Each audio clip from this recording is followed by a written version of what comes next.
সমাজটাকে আরো বেশি নষ্ট করে বেহায়া করে দেওয়া হলো। লিভ টুগেদারের সেই যে একটা বিষয় ছিল, যেটা গোপন ছিল, সেটা এখন ওপেন সিক্রেট হয়ে গেল।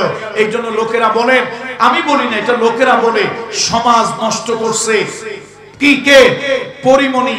আর শিক্ষাটা ধ্বংস করেছে নুরুল ইসলাম নাহিদ ও দীপুমণি।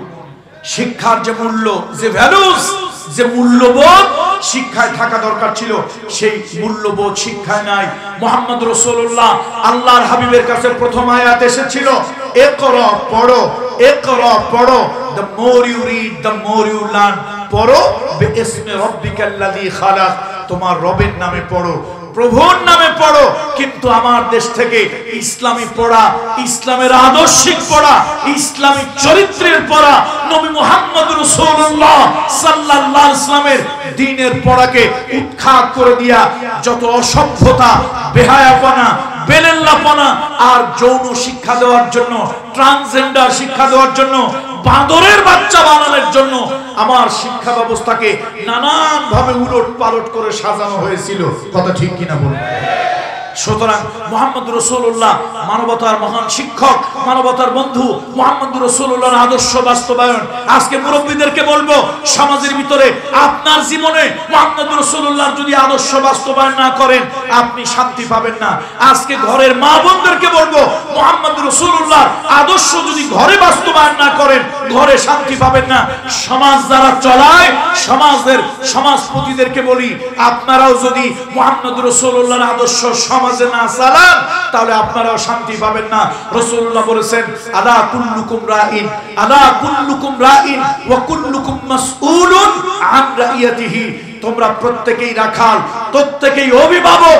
সমাজে যারা আজকে আছেন, সমাজের ভিতরে বাবা, ইয়াবা, গাঁজা, মদ এগুলো যদি চলে আর আপনারা যদি বন্ধ করার জন্য চেষ্টা না করেন, এই সমাজের জন্য কিয়ামতে আল্লাহর আদালতে অবশ্যই আপনাদেরকে জবাবদিহি করতে হবে। জবাবদিহি করতে হবে আল্লাহ তাআলার আদালত।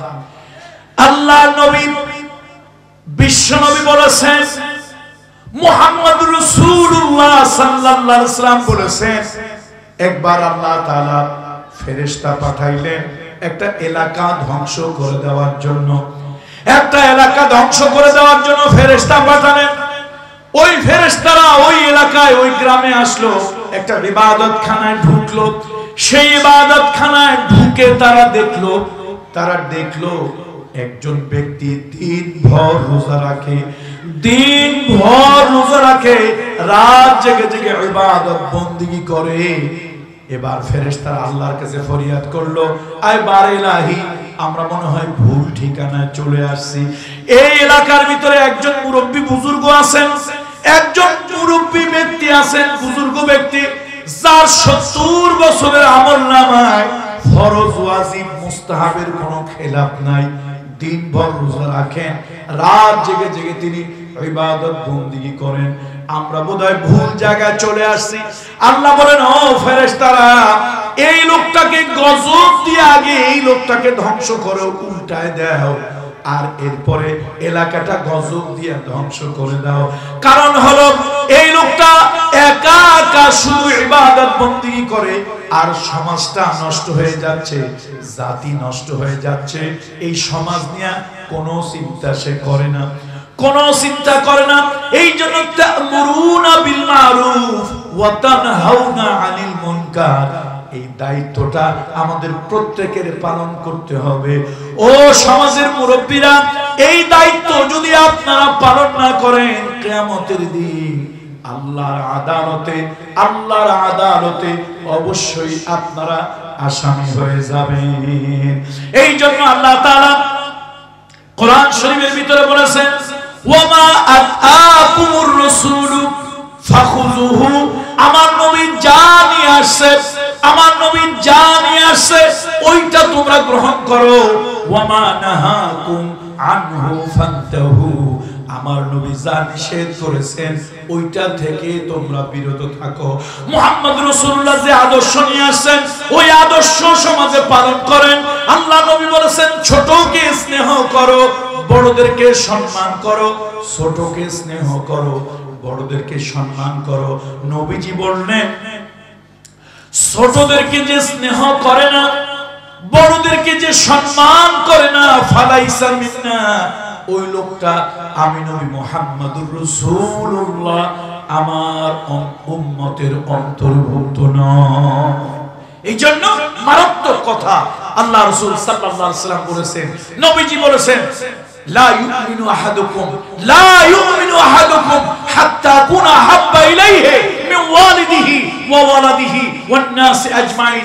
শোনো, আমি নবী মুহাম্মদ রাসূলুল্লাহ তোমার নেতার থেকে বেশি ভালোবাসা, নেত্রীর থেকে বেশি ভালোবাসা, দলের থেকে বেশি ভালোবাসা পাত্র যতক্ষণ না হব ততক্ষণ পর্যন্ত তুমি মুমিন হতে পারবে না।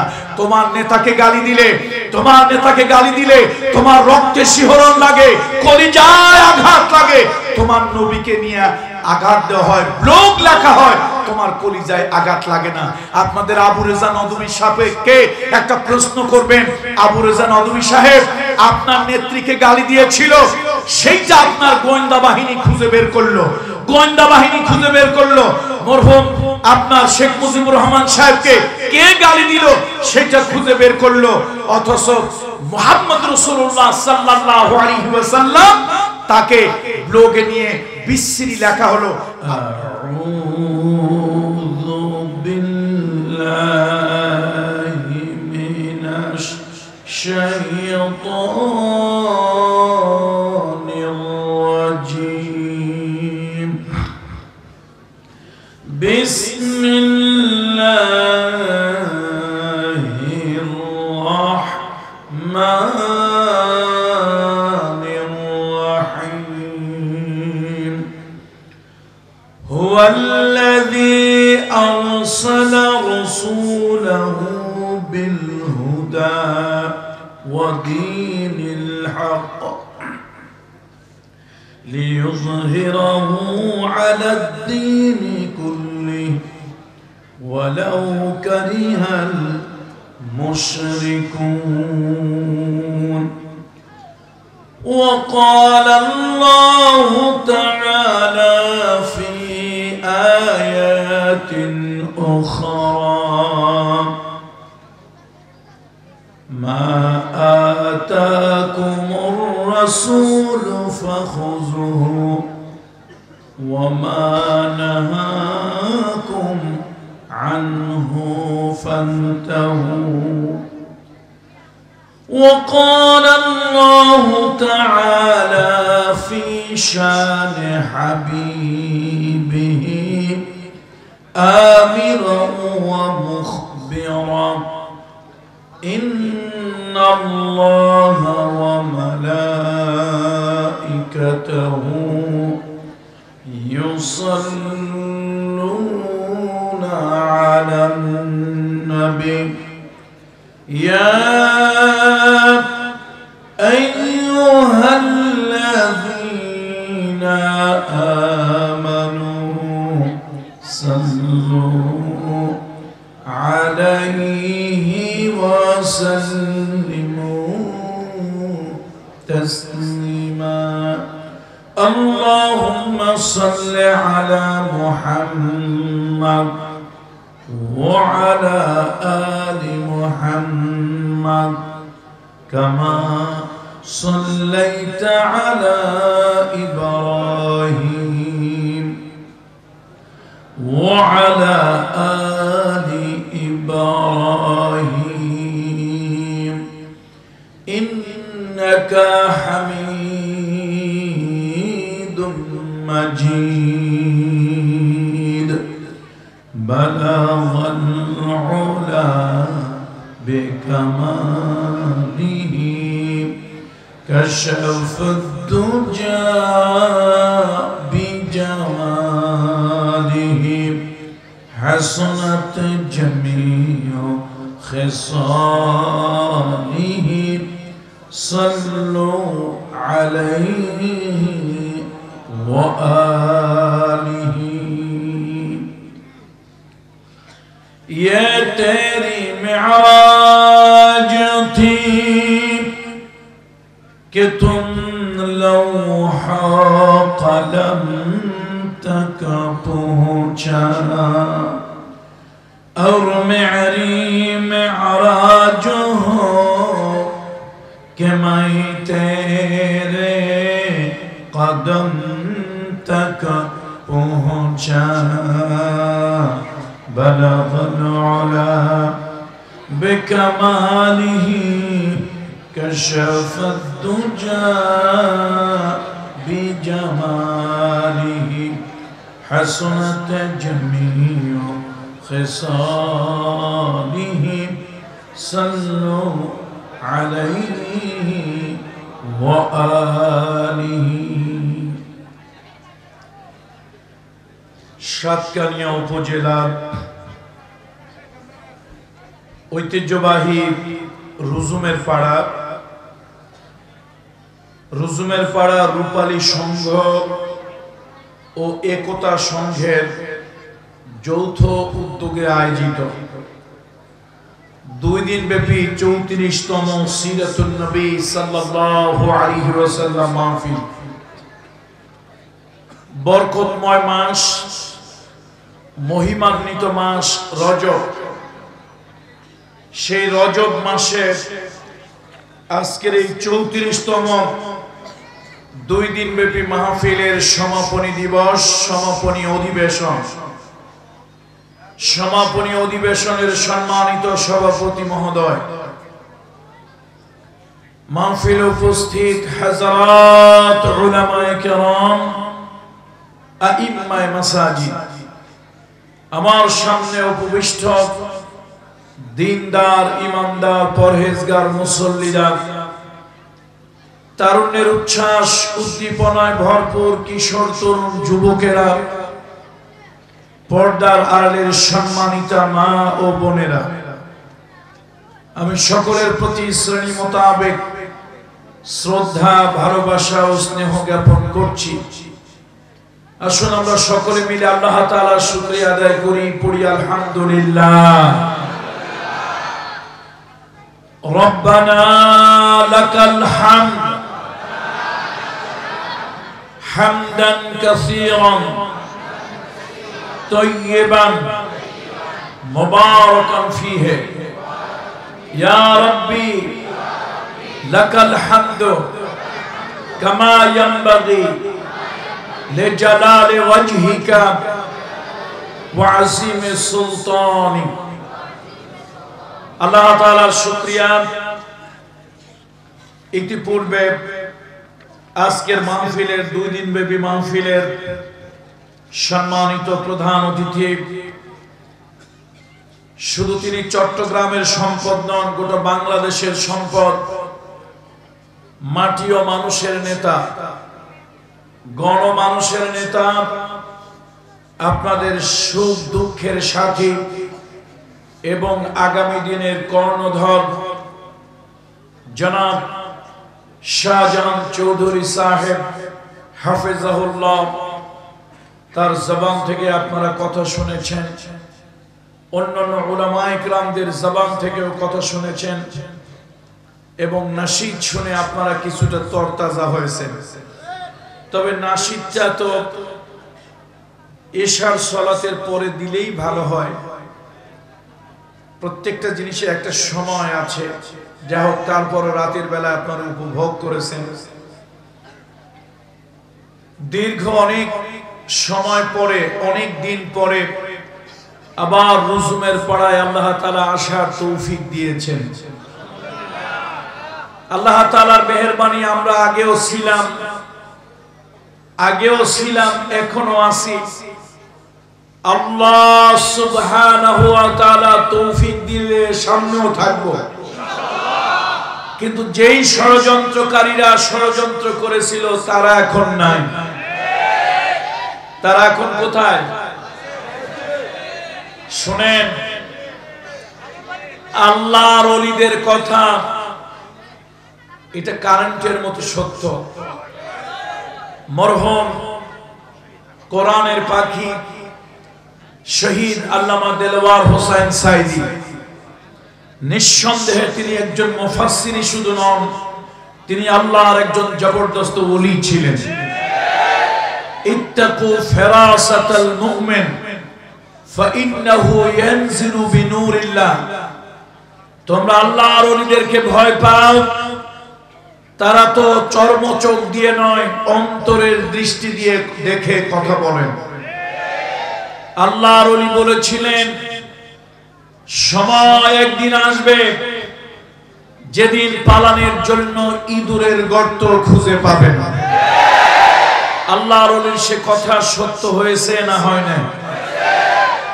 আল্লাহু আকবার। কি আল্লাহ তাআলার কি দেখেন কুদরত, কি হিকমত, যে আল্লাহর ওলি যা বলেছিলেন সত্যি সেটা অক্ষরে অক্ষরে বাস্তবায়ন হয়েছে।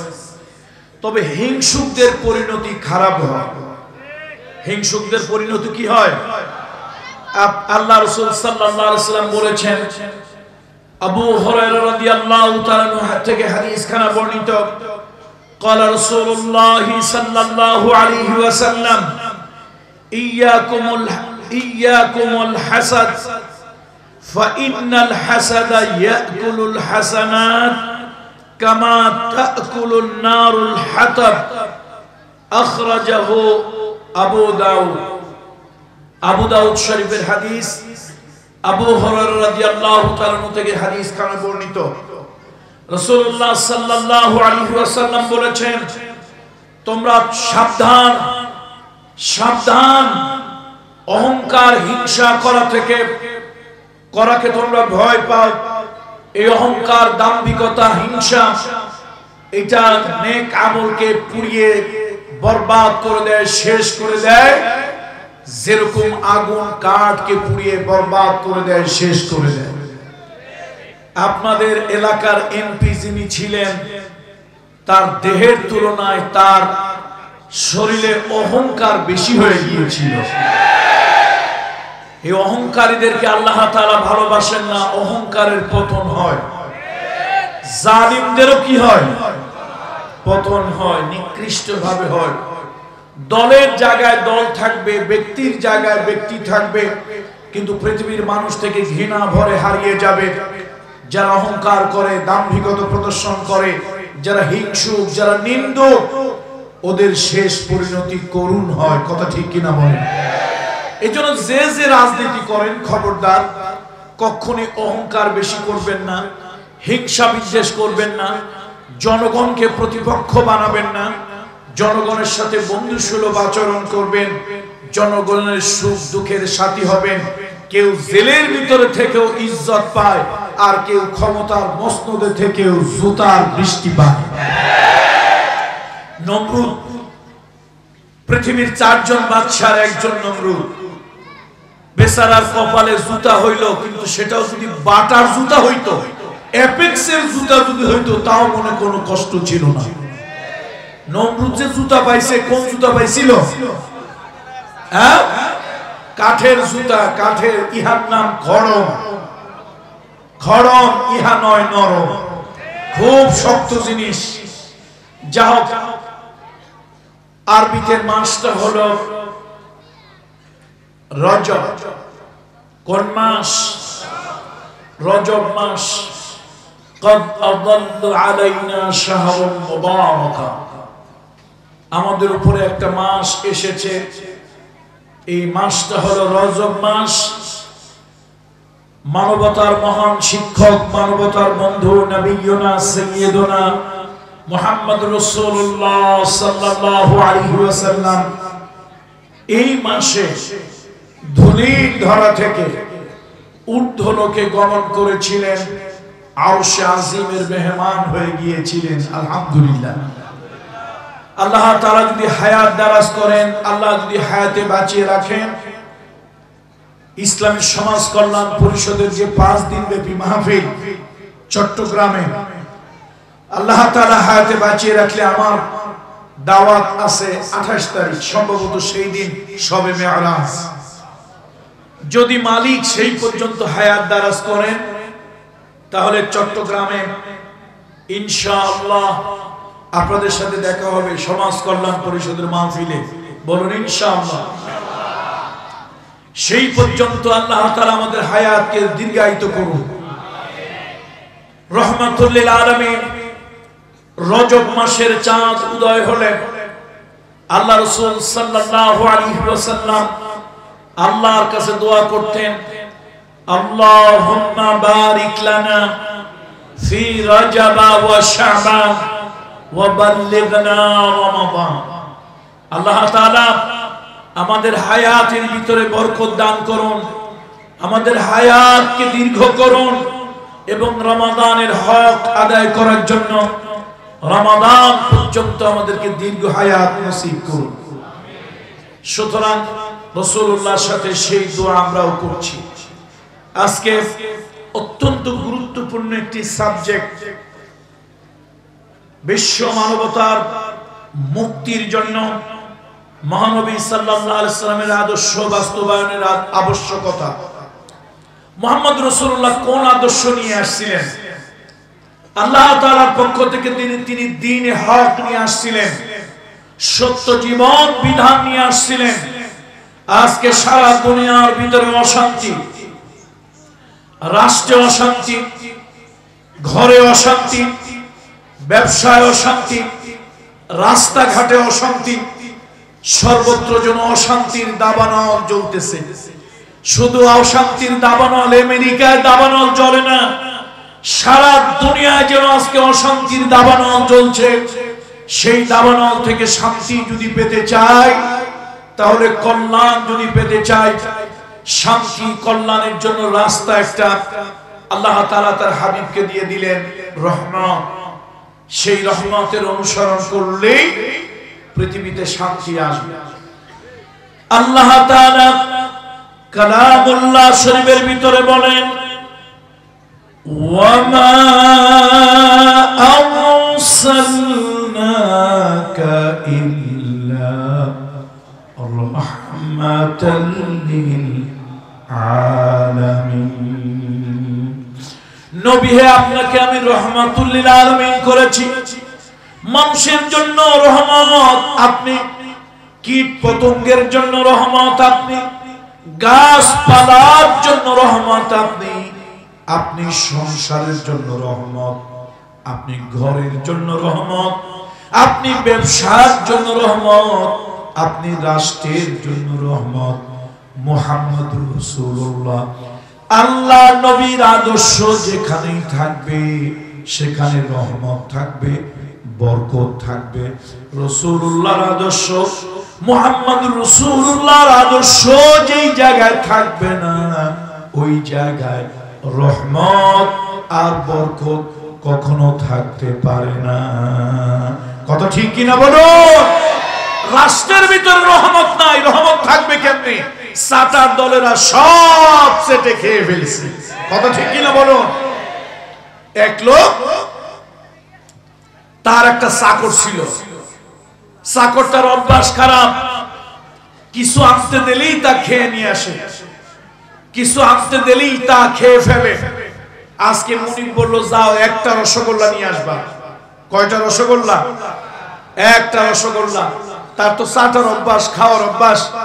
দুইটা আনলে একটা খেয়ে ফেলে, তিনটা আনলে একটা দুইটা খেয়ে ফেলে। একটা রসগোল্লা আজকে আর কি করবে? চালাকি করে বলল, যাও বাজার থেকে একটা রসগোল্লা নিয়ে আসো। সে চিন্তা করলো সারা জীবনের অভ্যাস কেমনে বাদ দেই। আচ্ছা ঠিক আছে, রসগোল্লাটারে গালের উপরে ধরে জোরে একটা চাপ মারলো, রস যা আছে সব খেয়ে ফেললো। শুধু সেই আটার দলা সাবাটা নিয়ে গেল মনিবের জন্য। মনিবের কাছে নিয়ে উপস্থাপন করলো। মনিব তো মনে মনে মহা খুশি, কয় আজকে আর বোধহয় কিছু নিতে পারে নাই, খেতে পারে নাই, চাটতে পারে নাই। সে তো মহা খুশি। তারপরে যখন চামচ দিয়ে ওটাকে খেতে যাবে, দেখলো সর্বনাশ, ভিতরে তো কিছুই নাই। চাটার দল খাইছে, একেবারে শেষটুকু পর্যন্ত খেয়ে ফেলেছে। সুতরাং দুনিয়াতে, রাষ্ট্রে, ঘরে, বাহিরে কোথাও শান্তি পাওয়া যাবে না।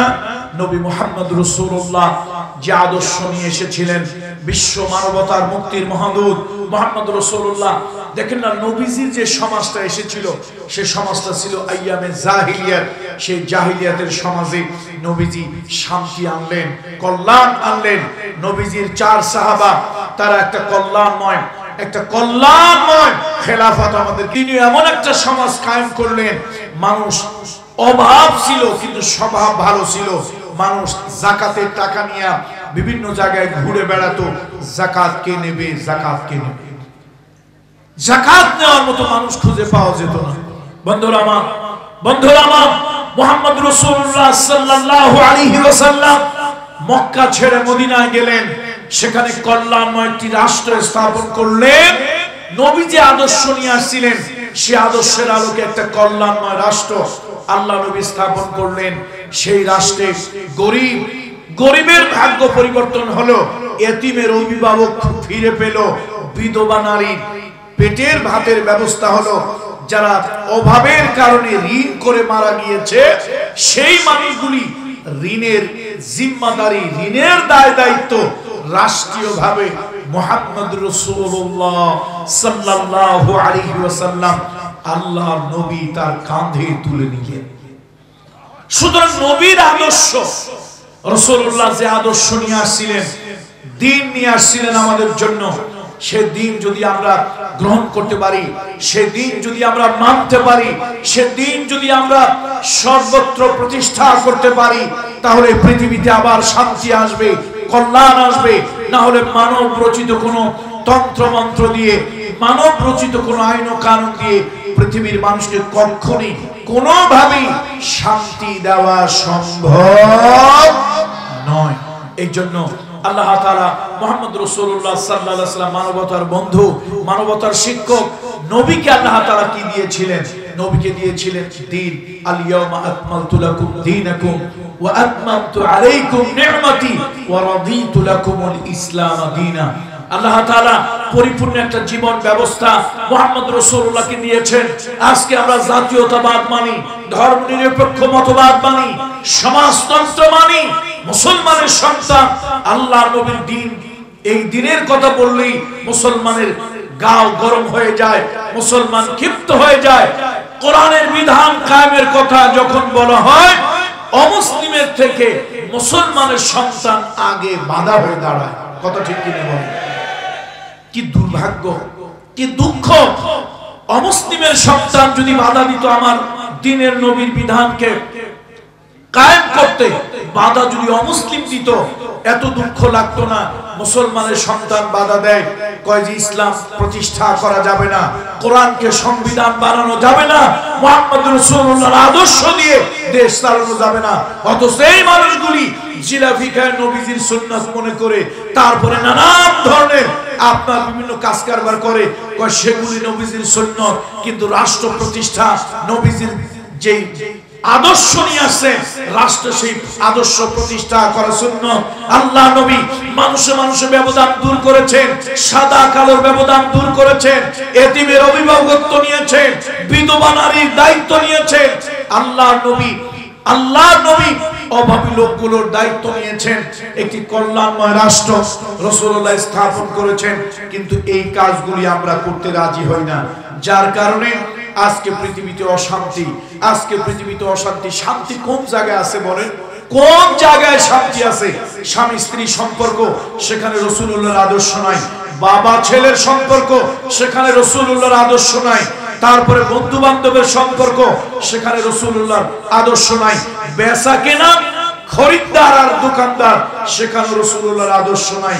রাসূলুল্লাহ যে আদর্শ নিয়ে এসেছিলেন, সেই আদর্শ যদি গ্রহণ করা যায়, তাহলে অবশ্যই সমাজে বাবা আর সন্তান সম্পর্ক ভালো হবে, শান্তি ফিরে আসবে। ভাই বোন সম্পর্ক ভালো হবে, শান্তি ফিরে আসবে। আমরা বাবা ছেলেকে দিয়েই বলি।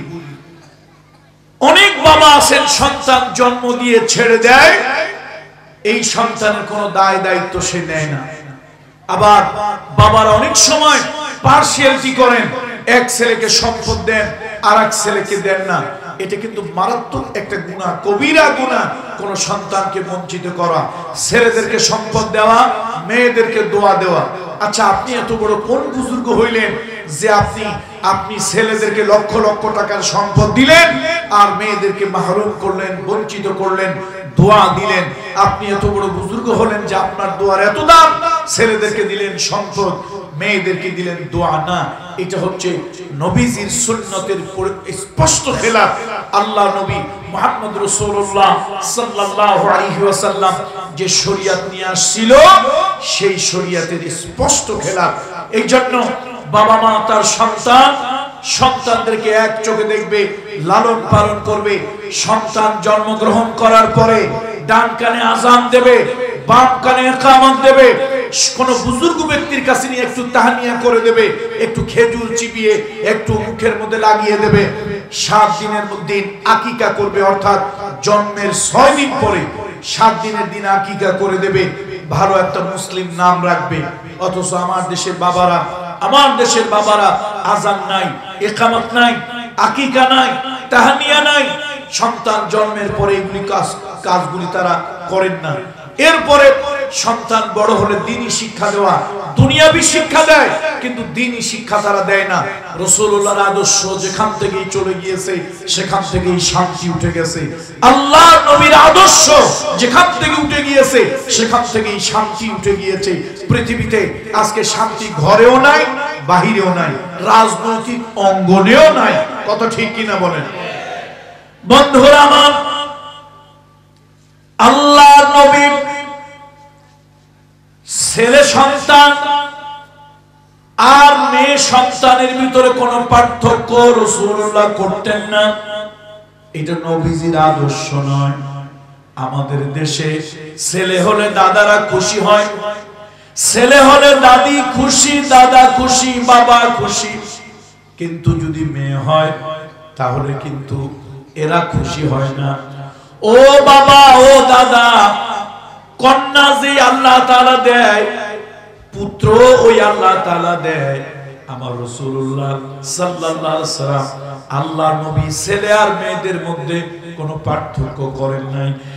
রাসূলুল্লাহ বলেছেন, তোমাদের ভিতরে যার 3টা কন্যা সন্তান, তার বিবের দায়িত্ব, রুবুবিয়াতের দায়িত্ব, লালন পালনের দায়িত্ব যথাযথভাবে যারা করবে, আর এই সন্তান বড় হলে লালন পালন করে বিবাহ শাদী দেবে।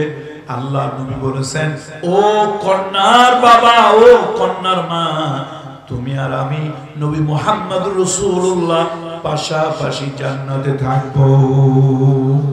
তাহলে ছেলেকে দেখলাম এক চোখে, মেয়েকে দেখলাম আরেক চোখে। এইটা তো রাসূলুল্লাহর আদর্শ নয়, আল্লাহর হাবিবের আদর্শ নয়। সুতরাং ঘরে আমার শান্তি হতে পারে না যে ঘরের ভিতরে ছেলে আর মেয়েতে পার্থক্য আছে, যে ঘরে স্বামী স্ত্রীর সম্পর্ক ভালো নাই। আল্লাহর নবী ঘরে আসতেন, সালাম দিতেন নারীদেরকে। রাসূলুল্লাহর স্ত্রীরাও নবীকে সালাম দিতেন। আল্লাহর নবী বিভিন্ন অভিযানে যেতেন, স্ত্রীদেরকে সাথে করে বেড়াতে নিয়ে যেতেন। আমার দেশে অনেক লোক বেশি বুজুর্গি দেখায়।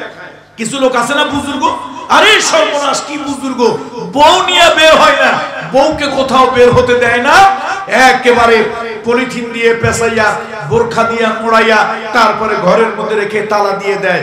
আমি বলি অতি সুফি চোরের লক্ষণ, অতি বুজুর্গ চোরের লক্ষণ। দেখেন না সালমান এফ রহমান কি দরবেশ, আসলে দরবেশ না, ধরছিল ভেষ। শয়তানটারে খুঁজে পাওয়া গেছে নৌকার মধ্যে। কি শয়তান, এই দাড়ি যে রাখছেন নবীজির সুন্নত দাড়ি না, এটা হলো চোরের নৌকায় সাধুর নিশান দিয়া সই যে অকাম কুকামকে জায়েজ করার একটা সাইনবোর্ড লাগাইছে। নৌকার মধ্যে ধরা পড়ছে কি দাড়ি সহ না দাড়ি কেটে ফেলছে। অথচ একজন আলেমকে, ইসলামী আন্দোলনের একজন কর্মীকে যদি বলা হতো তুমি দাড়িটা কেটে ফেলো, সে বলতো ফাঁসির মঞ্চে যেতেও রাজি আছি, ফাঁসির দড়ি গলায় নিতেও রাজি আছি। নবীজির যে সুন্নত একবার রেখেছি, ওই সুন্নতে খুর লাগাতে পারবো। বন্ধুরা আমার, রাসূলুল্লাহর আদর্শ আছে কোথায়? স্বামী স্ত্রীর বিবাহ শাদীর ভিতরে রাসূলুল্লাহর আদর্শ নাই।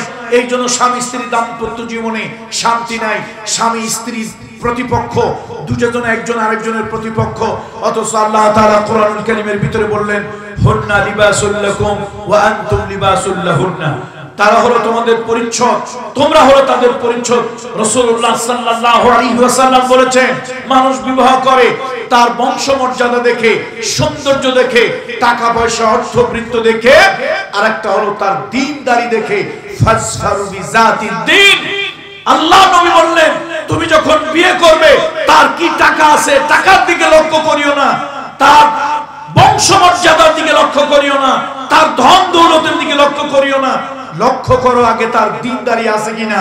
যেই মেয়েটার ভিতরে দিনদারি আছে ওই মেয়েটাকে তোমার জীবন সঙ্গী হিসাবে তুমি গ্রহণ করো, জীবন সঙ্গী হিসাবে তুমি কবুল করো। এই নারীর দ্বারা তুমি শান্তি পাবে, এই নারীর দ্বারা তুমি মানসিক প্রশান্তি লাভ করবে।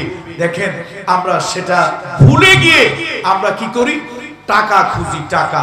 আর নারীর মোহর দেওয়া হলো ওয়াজিব, অথচ আমরা মোহর তো দেই না, উল্টা যৌতুক দিতে হয়। সুতরাং ঘরে শান্তি নাই, ঘরে শান্তি নাই, ঘরের ভিতরে স্বামী স্ত্রী সেই মধুর সম্পর্ক, ভালোবাসার সম্পর্ক নাই। তারপরে সমাজে তো শান্তি নাই। রাসূলুল্লাহ সাল্লাল্লাহু আলাইহি ওয়াসাল্লাম প্রতিবেশীর সাথে ভালো আচরণ করার জন্য বলেছেন। আমরা সব থেকে প্রতিবেশীর হক নষ্ট করি, প্রতিবেশীর জায়গা নষ্ট করি, প্রতিবেশীর সীমানা নষ্ট করি। নবীজির বিধান যেখানেই নাই সেখানেই শান্তি নাই। আল্লাহ নবী বলেছেন, বিশ্ব নবী বলেছেন, ওই ব্যক্তি মুমিন নয়, ওই ব্যক্তি মুমিন নয়। সাহাবীরা জিজ্ঞেস করলো, ইয়া রাসূলুল্লাহ কোন ব্যক্তি মুমিন নয়? নবীজি বললেন, যে ব্যক্তি পেট ভরে আহার করার পরে ঘুমাইয়া গেল, এই কথা জেনে তার প্রতিবেশী এখনো না খেয়ে আছে, তার প্রতিবেশী এখনো না খেয়ে আছে, ওই ব্যক্তি নিজের যতই মুমিন বলে দাবি করুক সে মুমিন নয়। ও আমার সাতকানিয়ার ভাই বন্ধুরা, ও রুজুমের পাড়ার লোকজন, মুহাম্মদ রাসূলুল্লাহ সাল্লাল্লাহু আলাইহি ওয়াসাল্লাম আল্লাহর নবীর যে আদর্শ নিয়ে আসছেন, ওই আদর্শ ঘরে রাখতে হবে, ওই আদর্শ ঘরে রাখতে হবে, ওই আদর্শ সমাজে রাখতে হবে। তাহলে ঘরেও শান্তি পাবেন আর সমাজেও শান্তি পাবেন। প্রতিবেশীর দিকে খেয়াল রাখা। আল্লাহ নবী বলেছেন, তোমার ঘরে যদি একটা দামি খাবার আনো, খবরদার দেখায় দেখায় খেও না। তোমার বাচ্চাগুলি অন্যের বাচ্চাদেরকে দেখায় যেন না খায়। ওই বাচ্চাগুলি কাঁদবে, আফসোস করবে, তার বাবা মার কলিজায় ব্যথা লাগবে, যাহারে আমার বাচ্চাকে আমি এটা দিতে পারলাম না। রাসূলুল্লাহ সাল্লাল্লাহু আলাইহি ওয়াসাল্লাম বলেছেন, তোমরা যদি গোশত রান্না করো তাহলে সুরবাটা ঝোলটা একটু বাড়িয়ে দিও, অন্তত যাতে একটু তরকারি প্রতিবেশীকে দিতে পারো। এই যে প্রতিবেশীর সাথে সুন্দর সদাচরণ, বন্ধুসুলভ আচরণ। অথচ দেখা যাবে যে আমরা যারা মুসলমান অনেকেরই প্রতিবেশীর সাথে ভালো সম্পর্ক নাই। প্রতিবেশী যে ধর্মেরই হোক, যে দলেরই হোক, যে বর্ণেরই হোক, প্রতিবেশীর সাথে সুন্দর সম্পর্ক রাখা, তার আইল নষ্ট না করা, অর্থাৎ প্রতিবেশীর সীমানার মধ্যে ঢুকে না যাওয়া। অথচ আমাদের চরিত্র কি জানেন? পরের জমি 3 হাত দখল করে খায়, এরপরও আইলে দাঁড়াইলে মনে হয় ভিতরে আরো 2 হাত পায়। ঠিক না? এজন্য সমাজে শান্তি নাই। এবার আসেন, সাতকানিয়ার লোকজন ব্যবসা করে বেশি, ব্যবসায় কিন্তু শান্তি নাই। রাসূলুল্লাহ সাল্লাল্লাহু আলাইহি ওয়াসাল্লাম বাজার দিয়ে যাচ্ছিলেন, আল্লাহ নবী বাজার দিয়ে যাচ্ছিলেন, হঠাৎ একটা খাদ্যের স্তূপ দেখে নবীজির যেন কি মনে হলো। নবীজি হাতটা ভিতরে ঢুকায় দিলেন, আল্লাহ নবী হাতটা ভিতরে ঢুকায় দিলেন। নবী যা সন্দেহ করেছিলেন তাই হলো। উপর দিয়ে সুন্দর ভালো ভালো, ভিতরে সব নষ্ট, ভিতরে সব খারাপগুলি, অর্থাৎ উপর দিয়ে ফিটফাট মাগার ভিতরে সদরঘাট, ভিতরে খারাপ জিনিস। রাসূলুল্লাহ রাগ হলেন, আল্লাহ নবী অসন্তুষ্ট হলেন। রাসূলুল্লাহ বলেন, মান গাশশানা ফালাইসা মিন্না।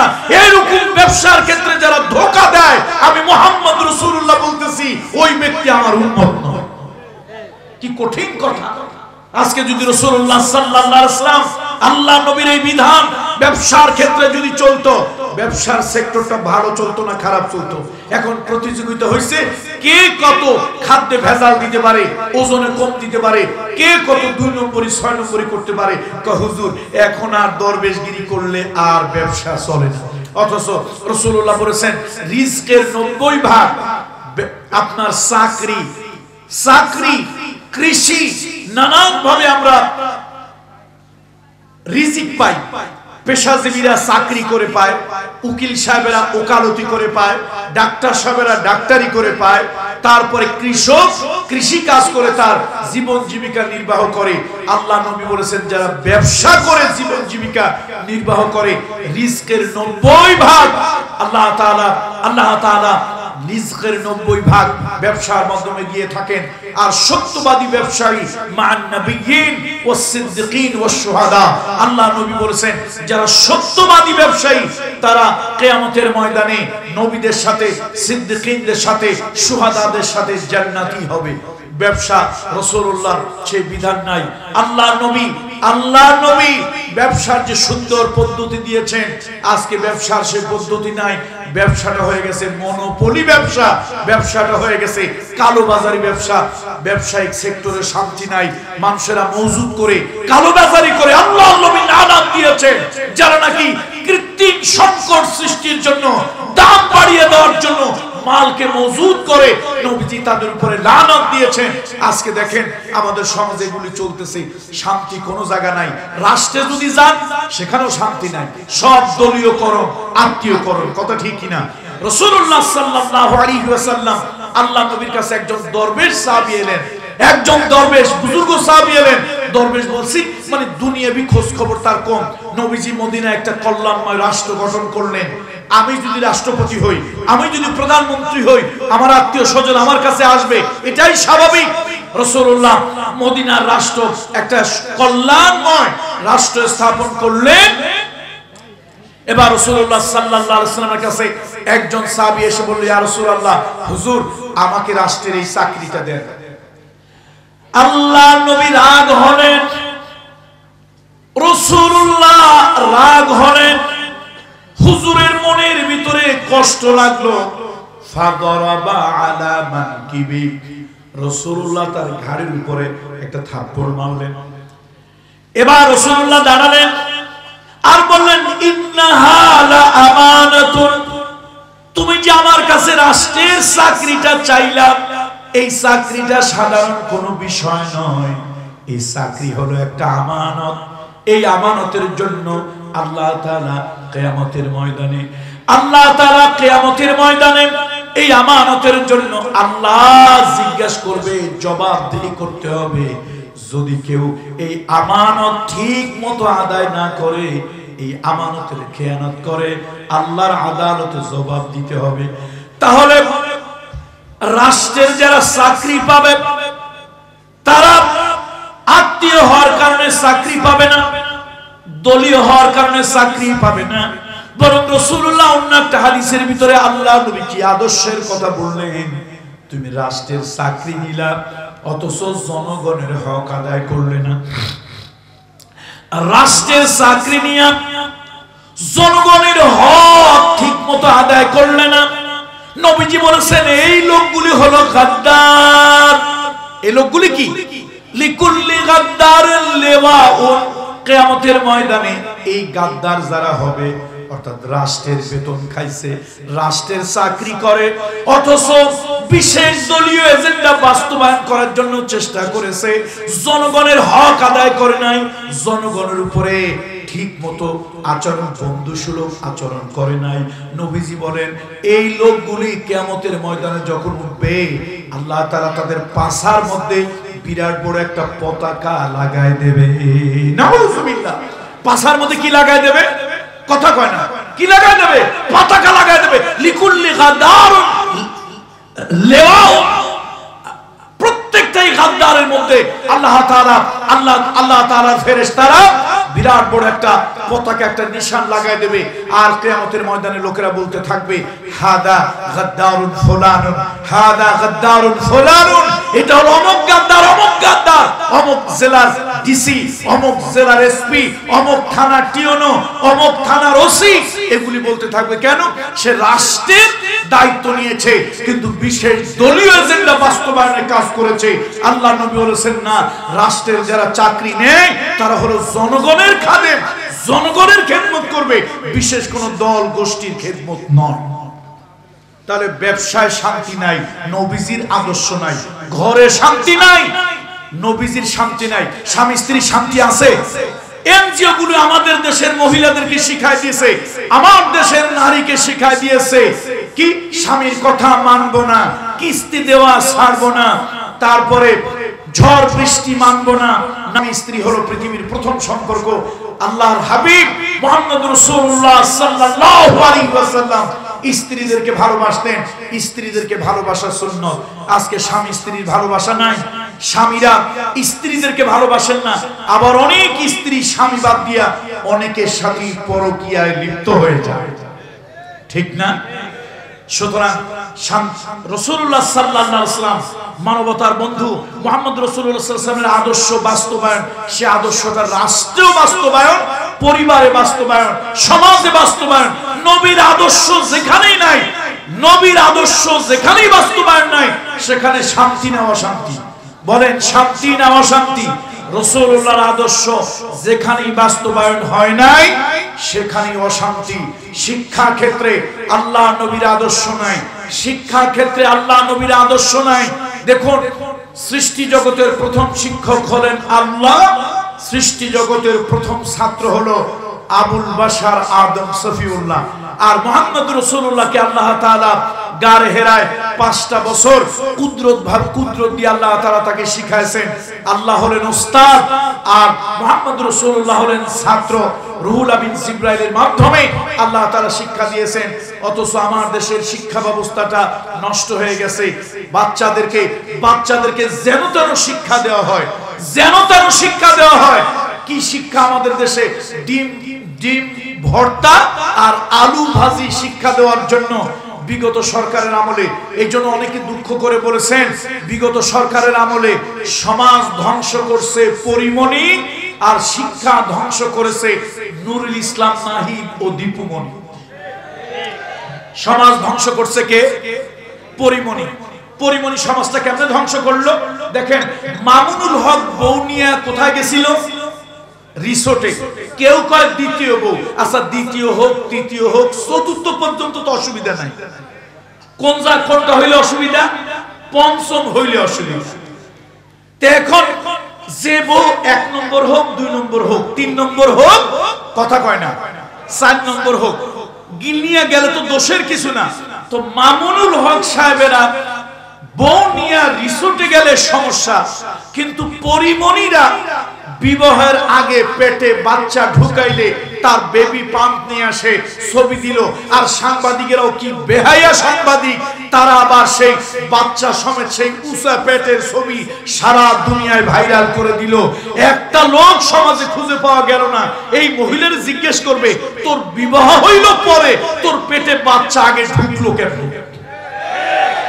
সমাজটাকে আরো বেশি নষ্ট করে বেহায়া করে দেওয়া হলো। লিভ টুগেদারের সেই যে একটা বিষয় ছিল, যেটা গোপন ছিল, সেটা এখন ওপেন সিক্রেট হয়ে গেল। এই জন্য লোকেরা বলেন, আমি বলি না, এটা লোকেরা বলে, সমাজ নষ্ট করছে কি কে? পরিমণি। আর শিক্ষাটা ধ্বংস করেছে নুরুল ইসলাম নাহিদ ও দীপুমণি।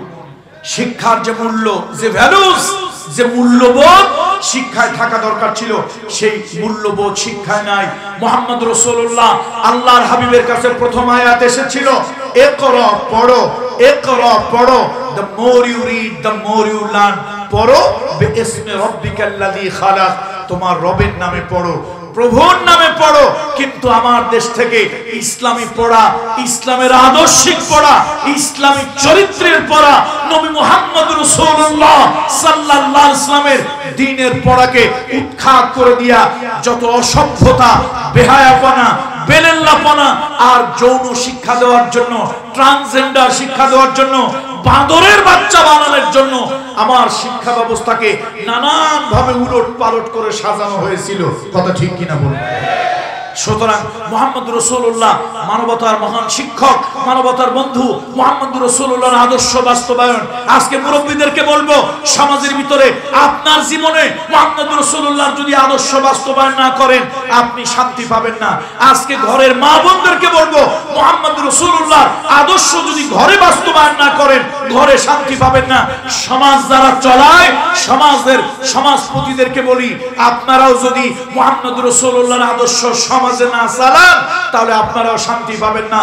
রাসূলুল্লাহ বলেছেন আলা কুল্লুকুম রাইন আলা কুল্লুকুম রাইন ওয়া কুল্লুকুম মাসউলুন আন রাইয়াতিহি। তোমরা প্রত্যেকেই রাখাল, প্রত্যেকেই অভিভাবক। সমাজে যারা আজকে আছেন, সমাজের ভিতরে বাবা, ইয়াবা, গাঁজা, মদ এগুলো যদি চলে আর আপনারা যদি বন্ধ করার জন্য চেষ্টা না করেন, এই সমাজের জন্য কিয়ামতে আল্লাহর আদালতে অবশ্যই আপনাদেরকে জবাবদিহি করতে হবে। জবাবদিহি করতে হবে আল্লাহ তাআলার আদালত। আল্লাহর নবী বিশ্ব নবী বলেছেন, মুহাম্মদ রাসূলুল্লাহ সাল্লাল্লাহু আলাইহি ওয়াসাল্লাম বলেছেন, একবার আল্লাহ তাআলা ফেরেশতা পাঠাইলেন একটা এলাকা ধ্বংস করে দেওয়ার জন্য। একটা এলাকা ধ্বংস করে দেওয়ার জন্য ফেরেশতা পাঠালেন। ওই ফেরেশতারা ওই এলাকায় ওই গ্রামে আসলো, একটা ইবাদতখানায় ঢুকলো। সেই ইবাদতখানায় ঢুকে তারা দেখলো একজন ব্যক্তি দিনভর রোজা রাখে, দিনভর রোজা রাখে, রাত জেগে জেগে ইবাদত বন্দেগী করে। এবার ফেরেশতারা আল্লাহর কাছে ফরিয়াদ করলো, আয় বার ইলাহি, আমরা মনে হয় ভুল ঠিকানায় চলে আসছি। এই এলাকার ভিতরে একজন মুরব্বী বুজুর্গ আছেন, একজন মুরব্বী ব্যক্তি আছেন, বুজুর্গ ব্যক্তি, যার 70 বছরের আমলনামায় ফরজ ওয়াজিব মুস্তাহাবের কোনো খেলাফ নাই। দিনভর রোজা রাখেন, রাত জেগে জেগে তিনি ইবাদত বন্দেগী করেন। আমরা বোধহয় ভুল জায়গায় চলে আসছি। আল্লাহ বলেন, ও ফেরেশতারা, এই লোকটাকে গজব দিয়ে আগে এই লোকটাকে ধ্বংস করো, উল্টায় দাও, আর এরপরে এলাকাটা গজব দিয়ে ধ্বংস করে দাও। কারণ হলো এই লোকটা একা একা শুধু ইবাদত বন্দেগী করে আর সমাজটা নষ্ট হয়ে যাচ্ছে, জাতি নষ্ট হয়ে যাচ্ছে। এই সমাজ নিয়ে কোনো চিন্তা সে করে না, কোনো চিন্তা করে না। এই জন্য তা'মুরুনা বিল মারুফ ওয়া তানহাউনা আনিল মুনকার, এই দায়িত্বটা আমাদের প্রত্যেকের পালন করতে হবে। ও সমাজের মুরব্বীরা, এই দায়িত্ব যদি আপনারা পালন না করেন, কিয়ামতের দিন আল্লাহর আদালতে অবশ্যই আপনারা আসামি হয়ে যাবেন। এই জন্য আল্লাহ তাআলা কোরআন শরীফের ভিতরে বলেছেন, ওয়ামা আতাকুমুর রাসূলু ফাখুযুহু, আমার নবী যা নিয়ে আসছে, আমার নবী যা নিয়ে আসছে ওইটা তোমরা গ্রহণ করো। ওয়ামা নাহাকুম আনহু ফান্তাহু, আমার নবী যা নিষেধ করেছেন ওইটা থেকে তোমরা বিরত থাকো। মুহাম্মদ রাসূলুল্লাহ যে আদর্শ নিয়ে আসছেন ওই আদর্শ সমাজে পালন করেন। আল্লাহ নবী বলেছেন, ছোটকে স্নেহ করো, বড়দেরকে সম্মান করো, ছোটকে স্নেহ করো, বড়দেরকে সম্মান করো। নবীজি বললেন, ছোটদেরকে যে স্নেহ করে না, বড়দেরকে যে সম্মান করে না, ফালাইসা মিন্না, ওই লোকটা আমি নবী মুহাম্মদুর রাসূলুল্লাহ আমার উম্মতের অন্তর্ভুক্ত নয়। এই জন্য মারাত্মক কথা আল্লাহ রাসূল সাল্লাল্লাহু আলাইহি ওয়াসাল্লাম বলেছেন, নবীজি বলেছেন, লা ইউমিনু আহাদুকুম হাত্তা কুনা হাব্বা ইলাইহি মিন ওয়ালিদিহি ওয়া ওয়ালাদিহি ওয়ান নাস আজমাইন। শোনো, আমি নবী মুহাম্মদ রাসূলুল্লাহ তোমার নেতার থেকে বেশি ভালোবাসা, নেতৃত্ব থেকে বেশি ভালোবাসা, দলের থেকে বেশি ভালোবাসা পাত্র যতক্ষণ না হব ততক্ষণ পর্যন্ত তুমি মুমিন হতে পারবে না। তোমার নেতাকে গালি দিলে, তোমার নেতাকে গালি দিলে তোমার রক্তে শিহরণ লাগে, কলিজায় আঘাত লাগে। তোমার নবীকে নিয়ে আঘাত দেওয়া হয়, ব্লগ লেখা হয়, তোমার কলিজায় আঘাত লাগে না। আপনাদের আবু রেজা নদভী সাহেবকে একটা প্রশ্ন করবেন, আবু রেজা নদভী সাহেব আপনার নেত্রীকে গালি দিয়েছিল, সেইটা আপনার গোয়েন্দা বাহিনী খুঁজে বের করলো, গোয়েন্দা বাহিনী খুঁজে বের করলো। মরহুম আপনার শেখ মুজিবুর রহমান সাহেবকে কে গালি দিল সেটা খুঁজে বের করলো। অথচ মুহাম্মদ রাসূলুল্লাহ সাল্লাল্লাহু আলাইহি ওয়াসাল্লাম তাকে ব্লগে নিয়ে বিশ্রী লেখা হলো। আপনারা জানেন, আমি ছাত্র ছাত্র বয়সে আপনাদের লুজুমের পাড়া এসেছি। আমার একটা অভ্যাস, আমি ওই হুজুর পড়েছে, সেই হুজুর শুনেছে, ওই হুজুর ওয়াজ করেছে, এই অভ্যাসটা আমার কোনোদিনই ছিল না। আমি কারো বিরুদ্ধে ওয়াজ করলে নিজে পড়াশোনা করে তারপরে কথা বলি। আমি ব্লগ নিজে পড়েছি, রাসূলুল্লাহর শানে আম্মাজান খাদিজা, আম্মাজান আয়েশার ব্যাপারে ব্লগাররা যে লেখা লিখেছে আমি নিজে পড়েছি। তবে একটা দুঃখের কথা আপনাদেরকে বলি, সেই লেখার ভাষাগুলি এত অশ্রাব্য, এত নিম্নমানের, এত নিকৃষ্ট যে আমার তো মনে হয় কোন বেশ্যালয়ের, বেশ্যা, পতিতা, প্রস্টিটিউশনের কোন নারীর সন্তানও এত নিম্নমানের ভাষা, এত অশ্রাব্য ভাষা, এত খারাপ ভাষা কোন বেশ্যা মহিলার সন্তানও এত নিম্ন ভাষায় লেখে না। তারা যেই ভাষায় আমার মা খাদিজাকে আক্রমণ করেছে, মুমিনদের মা খাদিজাকে আক্রমণ করেছে, আম্মা জান আয়েশাকে আক্রমণ করেছে, মুহাম্মদ রাসূলুল্লাহকে আক্রমণ করেছে। আমার প্রশ্ন হলো, বঙ্গবন্ধুকে গালি দিলে গোয়েন্দা বাহিনীরা খুঁজে পায়, শেখ হাসিনাকে গালি দিলে গোয়েন্দা বাহিনী খুঁজে পায়, তার বিরুদ্ধে অ্যাকশন যায়। গোয়েন্দারা কি করে? গাঁজা খায়, মদ খায়। তারা কি কাঠের চশমা, লোহার চশমা চোখে দিয়ে থাকে? এগুলি দেখে না কেন? আবু রেজা নদভী সাহেব, আপনি একজন আলেম, কিন্তু আপনি আলেমের সন্তান একটা কুলাঙ্গার জালেম। তার কারণ হলো আপনি সংসদে এইটা নিয়ে কথা বললেন, ওইটা নিয়ে কথা বললেন। আপনি রাসূলুল্লাহর এই ব্লগের ব্যাপারে কেন সংসদে কথা কেন বলতে পারলেন না? জবাব দেন। শোনেন, শোনেন, ইজ্জত আল্লাহ দেয়। মরহুম কোরআনের বুলবুলি, কোরআনের পাখি আল্লামা সাইদি সাহেব জেলের ভিতরে 13 বছর থেকেছেন।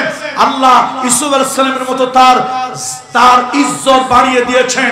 তার সারা জীবনের দোয়া তামান্না ছিল শাহাদাতের তামান্না। আল্লাহ তাআলা সেই শাহাদাতের তামান্না আল্লাহ কবুল করেছে। আর আপনি এমপি হইয়া জুতার বৃষ্টি ফেরাউনের মতো আপনার উপরে পড়ছে। আপনার তো কচু গাছে গলায় দড়ি নিয়ে মরে যাওয়া দরকার ছিল।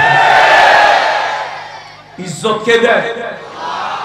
অসম্মান বেইজ্জত কে করে? আল্লাহ।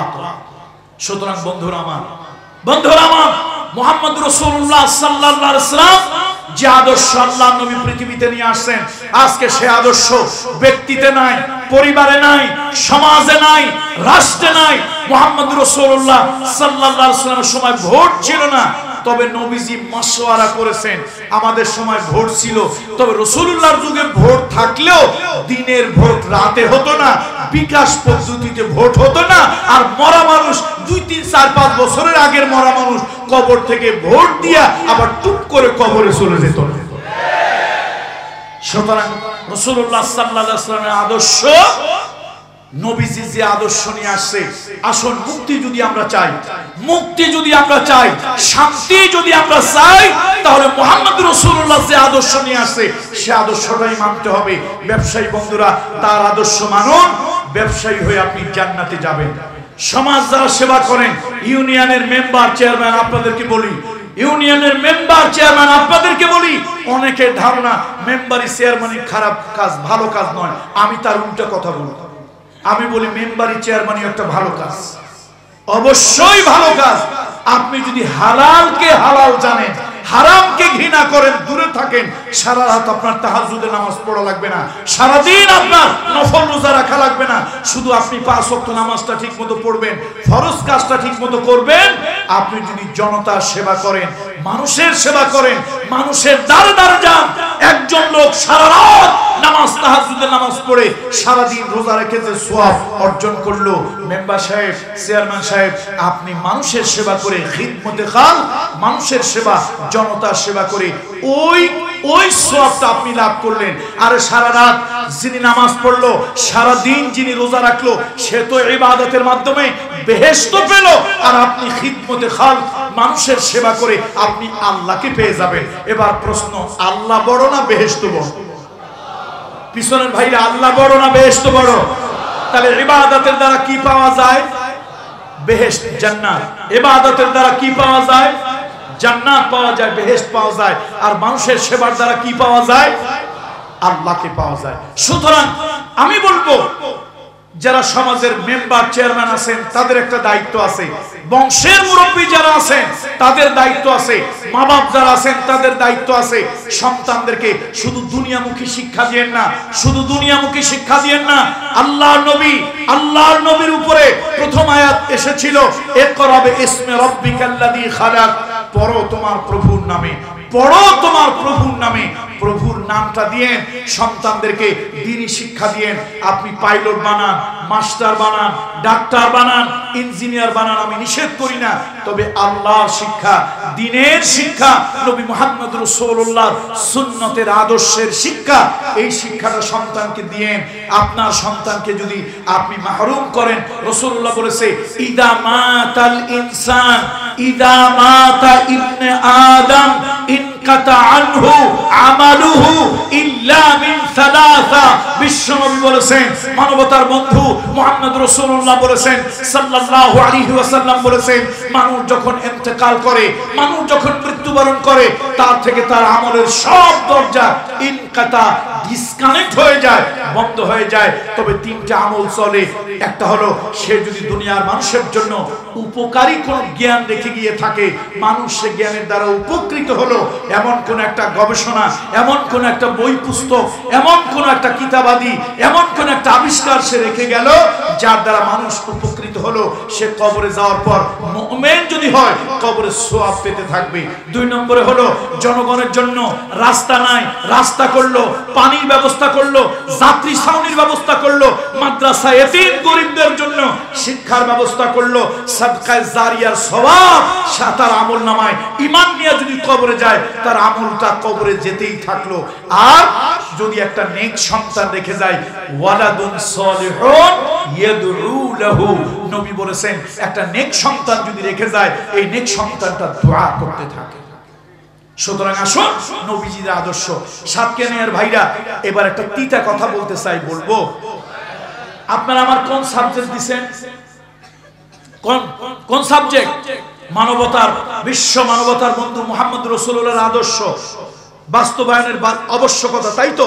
তাহলে নবীজির একটা আদর্শ আমি দিয়ে যাই। আল্লাহ নবী বলেছেন তিনটা কাজ, তিনটা কাজ, তিনটা কাজ যার মধ্যে আছে দুনিয়ায় সে ভালো মানুষ। 12.5 হাত একটা পাগড়ি মাথায় দিয়ে হাঁটলেই লোক ভালো হয় না, বিরাট একটা জুব্বা গায়ে দিয়ে হাঁটলেই লোক ভালো হয় না। আল্লাহ নবী বলেছেন, মা বোনরা যারা পর্দা আড়ালে আছেন তারাও শুনবেন, তিনটা কাজ যার মধ্যে আছে, রাসূলুল্লাহ বলেছেন দুনিয়ায় সে ভালো মানুষ, আর আখিরাতে কিয়ামতে মুসিবতে তার মিজানের পাল্লা ভারী হয়ে যাবে। আল্লাহ নবী বলেছেন, বিশ্ব নবী বলেছেন, মুহাম্মদুর রাসূলুল্লাহ বলেছেন, তাসিল মান কাতাআত ওয়া তু'তি মান হারামাত ওয়া তু'ফু আম্মান যালামাত।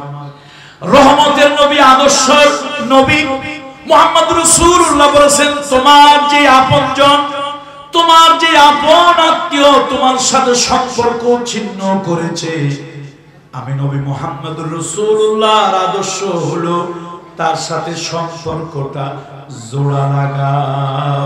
খবরদার মায়ের পেটের ভাইয়ের সাথে সম্পর্ক ছিন্ন করিও না, খবরদার মায়ের পেটের বোনের সাথে সম্পর্ক ছিন্ন করিও না, খবরদার বাবার ভাই চাচার সাথে সম্পর্ক ছিন্ন করিও না, খবরদার বাবার বোন ফুফুর সাথে সম্পর্ক ছিন্ন করিও না।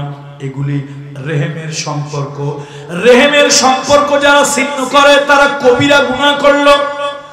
রেহেমের সম্পর্ক যারা ছিন্ন করলো তারা কবিরা গুনাহ করলো। তাফসীর ইবনে কাসিরের ভিতরে হাদিস এনেছে, এই রেহেমের সম্পর্কগুলো আল্লাহর আরশের সাথে ঝুলানো থাকে, আল্লাহর আরশে লটকানো থাকে। যারা নাকি এই সম্পর্কগুলো ছিন্ন করে তারা আল্লাহর আরশের সাথে সম্পর্ক ছিন্ন করলো। এই জন্য নবীজি বলেছেন, তাসিল মান কাতাআত, তোমার যে আপনজন তোমার সাথে সম্পর্ক ছিন্ন করেছে তার সাথে সম্পর্ক জোড়া লাগাও। ভাই বড় ধন, ভাই বড় ধন, রক্তের বাঁধনে যদিও দুশ্মন হয়, ধন সম্পদের কারণে। ভাই বড় ধন, রক্তের বাঁধনে যদিও বা দুশ্মন হয়, ঘরের নারীর কারণে সম্পদ নিয়ে গন্ডগোল লাগে, সম্পদ নিয়ে গন্ডগোল লাগে, আপন রক্তের সম্পর্ক ছিন্ন হয়ে যায়। নবী মুহাম্মদ রাসূলুল্লাহর আদর্শ মুসলমান শুধু একটা টুপি মাথায় দিয়ে হাঁটলেই নবীজির উম্মত হওয়া যায় না।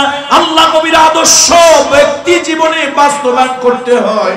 আল্লাহর নবী মুহাম্মদ রাসূলুল্লাহ সাল্লাল্লাহু আলাইহি ওয়াসাল্লামের আদর্শ কখনো আপনজনদের সঙ্গে সম্পর্ক ছিন্ন করিও না, আপন আত্মীয়দের সাথে সম্পর্ক ছিন্ন করিও না। রাসূলুল্লাহ যখন ওই যে গারে হেরা, সহিহ বুখারীর হাদিস, সহিহ বুখারীর হাদিস, রাসূলুল্লাহ যখন হেরা গুহা থেকে ওহী নিয়ে মা খাদিজার কাছে ফিরে আসলেন, মা খাদিজাকে এসে বললেন, জাম্মিলুনি জাম্মিলুনি, ও খাদিজা আমাকে দাও, আমি ভয় পেয়েছি, আমার শরীরে জ্বর উঠেছে, আমাকে একটু কম্বল দিয়ে তুমি ঢেকে দাও। মা খাদিজা জিজ্ঞেস করলেন, আবুল কাসেম, ও আবুল কাসেম, কাসেমের বাবা মুহাম্মদ, আপনার কি হয়েছে? ফাআখবারাহাল খবর, নবীজি সব খুলে খুলে বললেন আল্লাহর নবী কি হয়েছে, ওই হেরা গুহায় জিবরাইল কি করেছে সব বললেন। এবার আম্মাজান খাদিজা কি বললেন? কাল্লাহ, না কখনো নয়, ওয়াল্লাহি, আল্লাহর কসম, লা ইউখজিকাল্লাহু আবাদা, আল্লাহ আপনাকে অসম্মান করবেন না, আল্লাহ আপনাকে অপমান করবেন না, আল্লাহ তাআলা আপনাকে অপদস্থ করবেন না। মা খাদিজা জিবরাইলকে দেখে রাসূলুল্লাহ ভয় পাইছে, হেরা গুহা থেকে নেমে মা খাদিজার কাছে আসছে, আর মা খাদিজা বলল, ও মুহাম্মদ, সব খুলে বলেন। নবীজি খুলে বলল। মা খাদিজা অভয় দিলেন, কখনই নয়, কখনই নয়, কখনই নয়, আল্লাহ তাআলা আপনাকে অসম্মান করবে না, অপমান করবে না, আপনি পাগল হবেন না, আপনাকে জেনে ভূতে ধরে নাই। ও মুহাম্মদ, ইন্নাকা লাতাসিলুর রাহিমা ওয়া তাহমিলুল কাল্লা, ও মুহাম্মদ, আপনার সঙ্গে আমার বিবাহ হওয়ার পর আমি দেখেছি আপনি কোনোদিন আপনার রক্তের কোন আত্মীয়র সঙ্গে সম্পর্ক ছিন্ন করেন না। বুখারীর হাদিস, নবীজি তার রক্তের কোন আত্মীয়র সাথে কোনদিন আল্লাহর নবী সম্পর্ক ছিন্ন করেন নাই। নবীজির আদর্শ কি মনে করেন? খালি পাগড়ি মাথায় দেওয়া নবীজির আদর্শ? খালি দুপুরবেলা ঘুমানো নবীর আদর্শ? খালি আগ্নি বিরানি, খেসুরি, জিলেবি খাওয়া, এটাই কি নবীর আদর্শ? রাসূলুল্লাহ সব আদর্শ মানতে হবে, আল্লাহর নবীর আদর্শ। মা খাদিজা বলতেছে, বুখারীর হাদিস, আপনি পাগল হবেন না, আপনি ভয় পাইয়েন না, পাগল হবেন না, জিনে ধরে নাই আপনাকে। আমি খাদিজা বলতেছি, আমার সাথে বিয়ে হলো আপনাকে 12 বছর, বিয়ের আগে 2 বছর, বিয়ে হয়েছে 10 বছর, আপনাকে আমি দেখতেছি মুহাম্মদ, আপনাকে দেখে দেখে আমি যেটা বুঝেছি, আপনি গরিব দুঃখীর পাশে গিয়ে দাঁড়ান, বিধবা নারীর পাশে গিয়ে দাঁড়ান, যারা বিপদে পড়ে বিপদগ্রস্ত মানুষের পাশে গিয়ে দাঁড়ান।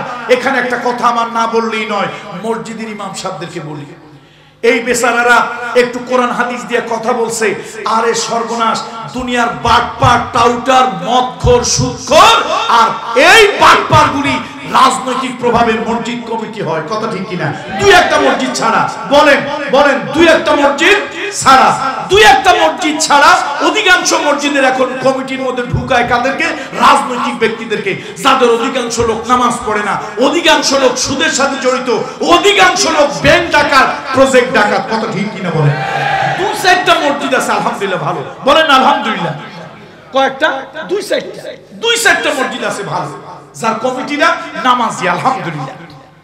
রাজনৈতিক প্রভাবে প্রভাবিত হয়ে এখন ইমাম সাহেব কি সুদের বিরুদ্ধে কথা বললে কারো গায়ে গিয়ে পড়ে, পর্দার কথা বললে কারো গায়ে গিয়ে লাগে, তারপরে হক কথা বললে কারো গায়ে গিয়ে লাগে, নেতা নেত্রীর বিরুদ্ধে কথা বললে কারো গায়ে গিয়ে লাগে। ইমাম সাহেবরা বড় মুশকিলে ছিল, আর এই ইমাম সাহেবদেরকে নানান বিপদ আসলে মুসল্লিরা, মসজিদ কমিটির অনেক ইমামের পিছনে গিয়ে দাঁড়ান নাই। এগুলি টাটকা মুনাফিক, এগুলি কি জোর বলেন?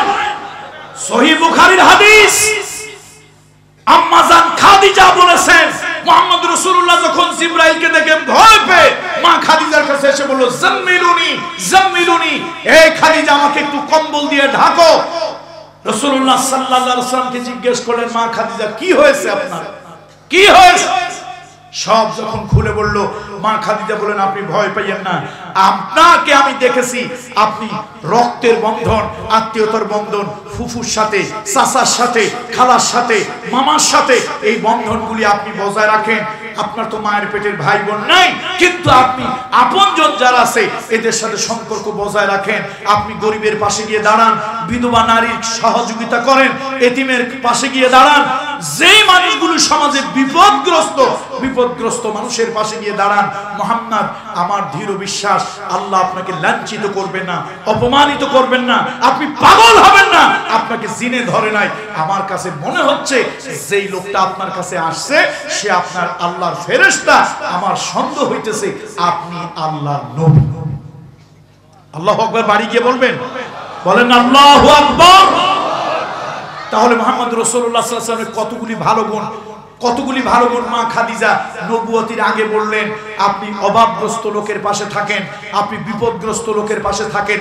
এগুলি সমাজে আজকে বিপদ যে পড়ে, বিপদগ্রস্ত লোকের পাশে গিয়ে কেউ দাঁড়ায়, অভাবগ্রস্ত লোকের পাশে গিয়ে কেউ দাঁড়াতে চায় না। আজকে আপনারা যেই দুইটা সংগঠনকে বলবো, শুধু মাহফিল করে রূপালী সংঘ, একতা সংঘ, শুধু মাহফিল করে হুজুরদেরকে হাদিয়া দেবেন আর নিজেরা মাহফিল শেষে খিচুড়ি খাবেন, এমনটি হবে না।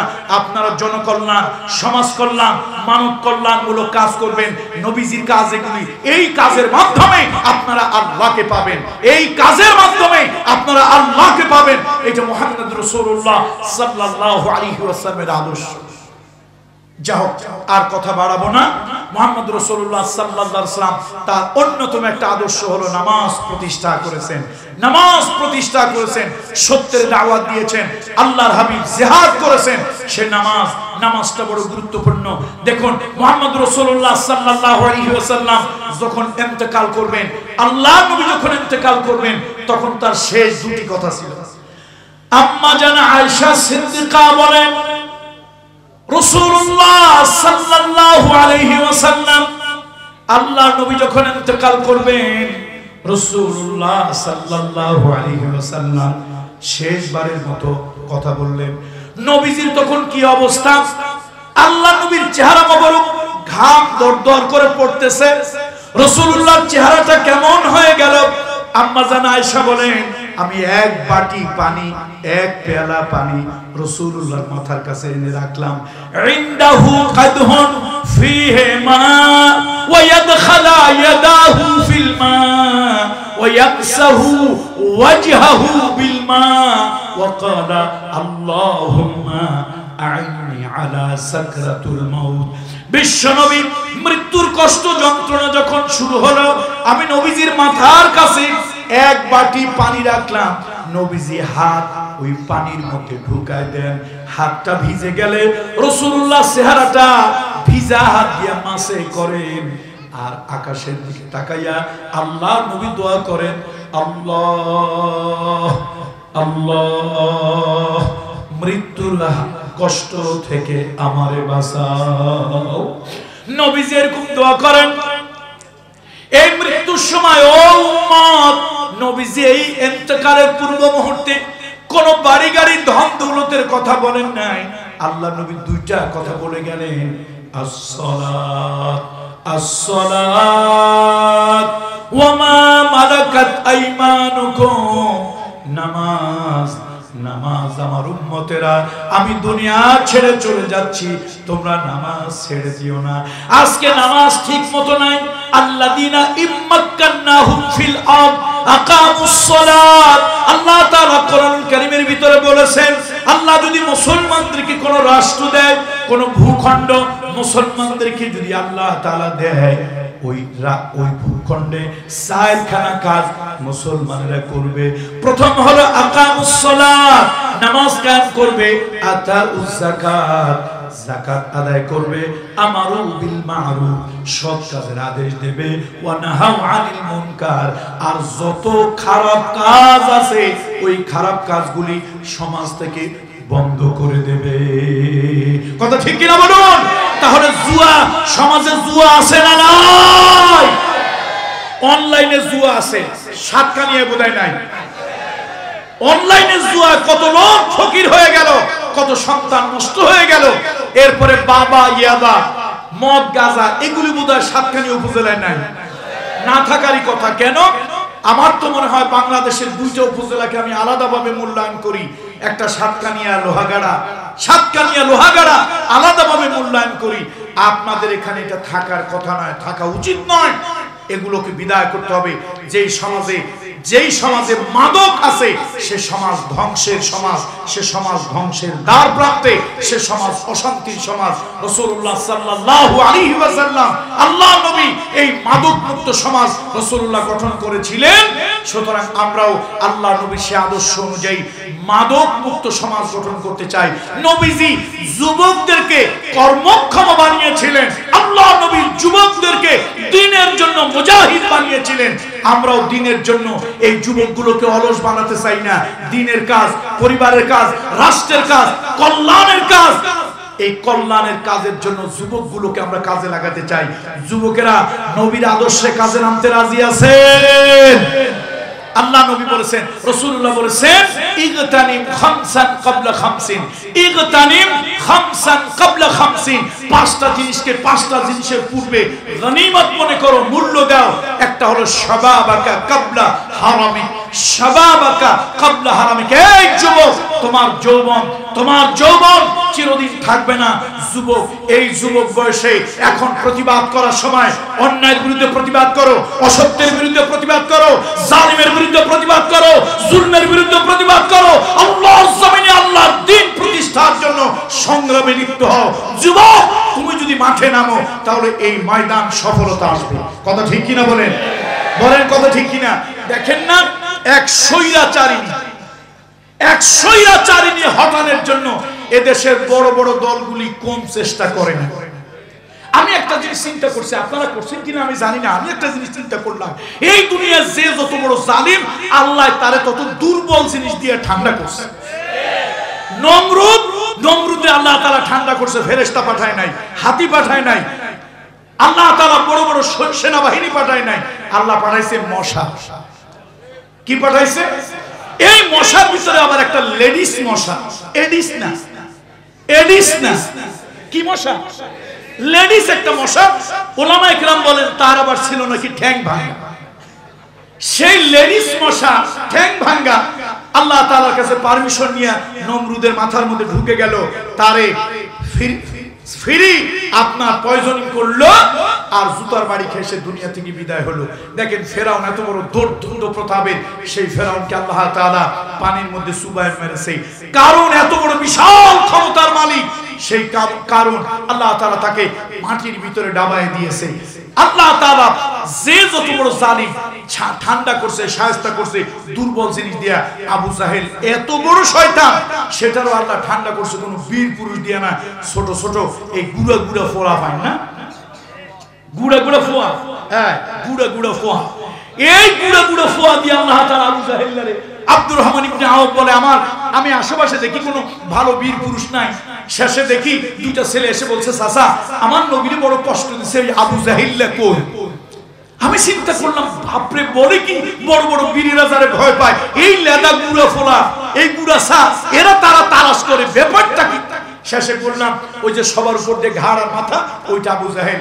তারপরে আপনারা তো জানেন আবু জাহেলকে ফাইনাল কে করছিল? মাআজার মুআব্বাস ফি নারে জাহান্নাম খালিদিনা ফিহা আবাদা দিয়ে দিলে। বন্ধুরা আমার, 15.5 বছরের এক জালিম স্বৈরাচারিণী কত বড় বড় দল চেষ্টা করলো, পারলো না। শেষ পর্যন্ত স্কুল কলেজের এই গুড়া ফোয়াই, হ্যাঁ, এই গুড়া ফোয়াইন দিয়ে আল্লাহ তাআলা এই স্বৈরাচারী জালিমরে এর উম্মতটা ধাওয়া দিল। দেখেন, আমি ঢাকা বিশ্ববিদ্যালয় অল্প কিছুদিন রাষ্ট্রবিজ্ঞান অল্প কিছুদিন পড়াশোনা করেছি। আমি তো অত ভালো ছাত্র না, অত ভালো পড়াশোনা না। আমার পড়াশোনা যতটুকু, পৃথিবীতে যত আন্দোলন, পৃথিবীতে যত রিভলিউশন, পৃথিবীতে যত অভ্যুত্থান, পৃথিবীতে যত গণবিপ্লব হয়েছে, সারা পৃথিবীর 1000 ইয়ার্স, 1000 বছরের ইতিহাস খুঁজলে কোন দেশের প্রধানমন্ত্রী, কোন দেশের 300 কনস্টিটিউশন গুড়া এই গুড়া পয়েন্ট দেখছেন। আল্লাহ কি পারে, আল্লাহ তাআলা কি পারে। সুতরাং আমি সেই যুবক শ্রেণীদেরকে বলবো, আপনারা ভালো কাজে ভূমিকা রাখবেন। আসুন আল্লাহ তাআলা মানবতার বন্ধু মুহাম্মদ রাসূলুল্লাহ যে আদর্শ নিয়ে এসেছিলেন, ওয়ামা আতাকুমুর রাসূলু ফাখুযুহু ওয়ামা নাহাকুম আনহু ফান্তাহু, নবীর আনা আদর্শ আমরা গ্রহণ করব, নবী যা নিষেধ করেছেন তার থেকে দূরে থাকব।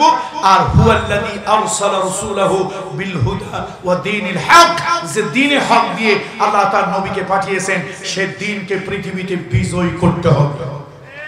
সাতকানিয়াবাসী শেষ কথা বলি, রুজুমের পাড়া শেষ কথা বলি, দিন বিজয় হবে ইনশাআল্লাহ। এই শুনতেছেন আপনারা আমার কথা? দিন বিজয় হবে। আপনারা কে কোন দলের, কে আওয়ামী লীগ, কে বিএনপি, কে জাতীয় পার্টি, কে জাসদ, কে জামাত, কে হেফাজত, কে তরিকত, কে তাবলীগ, আমি জানি না, দিন বিজয় হবে। দিন বিজয় হবে। টুডে অর টুমরো দিন বিজয় হবে। তুমি যদি দিনের সাথে থাকো তুমিও বিজয় হবে, আর তুমি যদি দিনের থেকে দূরে সরে যাও দিন বিজয় হবে। তুমি লাঞ্ছিত, অপমানিত হবে। জোরে বলুন ঠিক না?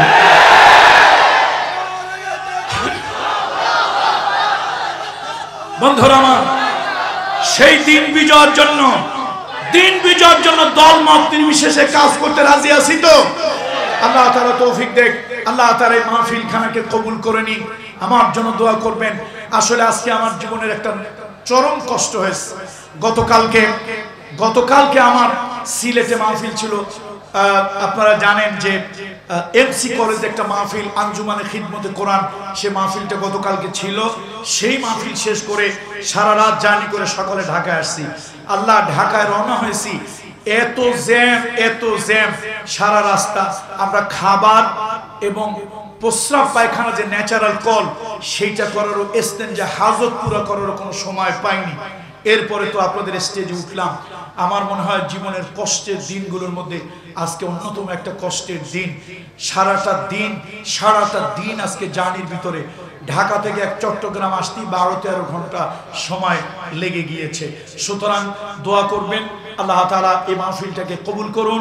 আমি রূপালী সংঘ এবং একতা সংঘকে হৃদয়ের গহীন থেকে উষ্ণ অভিনন্দন জানাই এই সিরাতুন নবী সাল্লাল্লাহু আলাইহি ওয়াসাল্লাম মাহফিল উপহার দেওয়ার জন্য। এবং রজব মাসে মাহফিলটা পড়েছে, আল্লাহ তাআলা সেই রজব মাসের মেরাজের বারাকাত, আল্লাহ তাআলা মেরাজের সৌভাগ্য আমাদের সকলের নসিব করুন। আমাদেরকে নামাজের মাধ্যমে আল্লাহ তাআলার মেরাজ করার তৌফিক আল্লাহ তাআলা আমাদেরকে দান করুন। হাদা মা ইনদি ওয়াল ইলমু ইনদাল্লাহ আলাইহি তাওয়াক্কালতু ওয়া ইলাইহি উনীব। ওয়াসসালামু আলাইকুম ওয়া রাহমাতুল্লাহি ওয়া বারাকাতুহু। আমি করব? ও আল্লাহ, আর একটু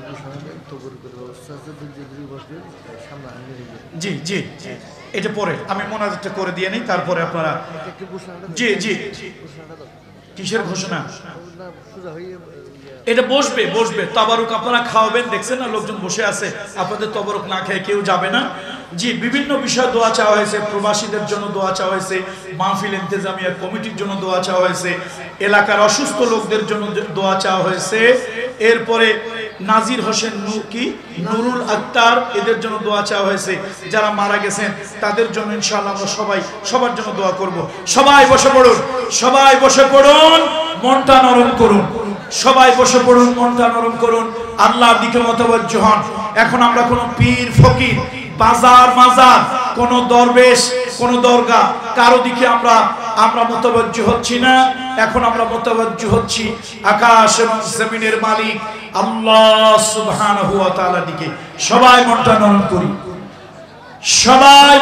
নরম করি, চক্ষুটা বন্ধ করি, মাথাটা নিচের দিকে দিয়া মনের সঙ্গে একটু কথা বলি, মনকে বুঝাই পাষাণ মন, পাপী মন, দুষ্ট দুরাচার মন। এই যে আমি চক্ষু বন্ধ করলাম, এখন আমার সামনে যে অন্ধকার, এর থেকে 1000 গুণ অন্ধকার ওই কবরে হবে। ওই কবরে আমি একাকী কেমন করে থাকবো?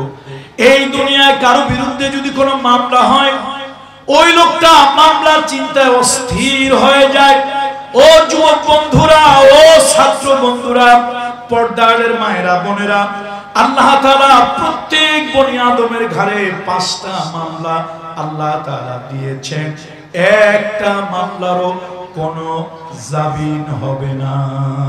প্রথম নম্বরে মামলার নাম হলো মৃত্যু, 2 নম্বরে মামলার নাম হলো কবর, 3 নম্বরে মামলার নাম হলো হাসর, 4 নম্বরে মামলার নাম হলো মিজান, আল্লাহ তাআলার বিচার, 5 নম্বরে হলো পুলসিরাত।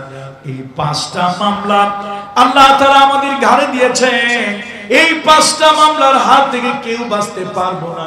কুল্লু নাফসিন যায়িকাতুল মাউত, মৃত্যুবরণ করতে হবে, কবর দেশে যেতে হবে, কিয়ামতের ময়দানে উঠতে হবে। জীবনের ভালো মন্দের হিসাব আল্লাহ তাআলার কাছে দেওয়া লাগবে। আর ওই পুলসিরাতের পুলটা আমাদের জন্য যেন আসানে আল্লাহ তাআলা পার করে দেন।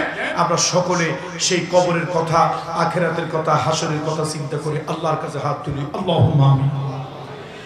রব্বানা যালামনা আনফুসানা ওয়া ইল্লাম তাগফির লানা ওয়া তারহামনা লানাকুনান্না মিনাল খাসিরিন।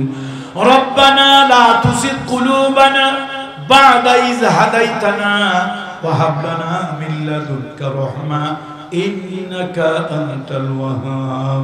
হে আল্লাহ তাআলা, একতা সংঘ, রূপালী সংঘ, আল্লাহ তাদের উভয় সংগঠনের মাধ্যমে আয়োজিত এই ঐতিহাসিক 34তম সিরাতুন নবী সাল্লাল্লাহু আলাইহি ওয়াসাল্লাম মাহফিল, সিরাতুন নবী সাল্লাল্লাহু আলাইহি ওয়াসাল্লাম মাহফিলে হাজার হাজার মুসলিম জনতা আমরা হাত তুলেছি। আল্লাহ তাআলা মেহেরবানি করে জিন্দেগীর গুনাহ খাতা তুমি maaf করে দাও। এই মাহফিলের আয়োজন যারা করলেন, মাহফিল করার জন্য যারা আসলেন, মাহফিল শোনার জন্য যারা এসেছেন, কিয়ামতের দিন কঠিন মুসিবতের সময় আজকের মাহফিল আমাদের 3 শ্রেণীর লোকের জন্য নাজাতের ওসিলা বানিয়ে দিও। আল্লাহ তাআলা এই এলাকার যারা বিদেশে প্রবাসে আছে তাদেরকে আপনি ভালো রাখুন। এই এলাকার বিদেশে প্রবাসে যারা আছে তাদেরকে ভালো রাখুন। আল্লাহ তাআলা বাংলাদেশের বিভিন্ন জায়গায়, সাতকানিয়ার লোকজন বিভিন্ন জায়গায় ব্যবসা করে, আল্লাহ তাআলা দয়া করে ব্যবসার ভিতরে বারাকা দান করেন, বিপদ আপদ বালা মুসিবত থেকে হেফাজতে রাখেন। আল্লাহ তাআলা এই সংগঠন যারা শুরু করেছিলেন তাদের ভিতর থেকে যারা দুনিয়া থেকে বিদায় হয়ে গেছে, আল্লাহ তাআলা ওই মানুষগুলোর জিন্দেগীর গুনাহ খাতা maaf করে দেন। রব্বুল আলামিন, যে হাজার জনতা, লক্ষ জনতা তোমার দরবারে হাত তুললো আল্লাহ, আয় আল্লাহ তাআলা এই হাতগুলি খালি হাতে তুমি ফিরিয়ে দিও না।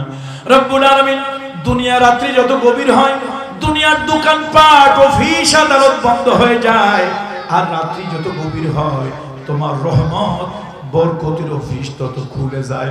আল্লাহ তাআলা, গভীর রাত্রে আমরা এতগুলো মানুষ হাত তুলেছি, আল্লাহ আমাদের কারো হাত তুমি খালি হাতে ফিরাইয়া দিও না।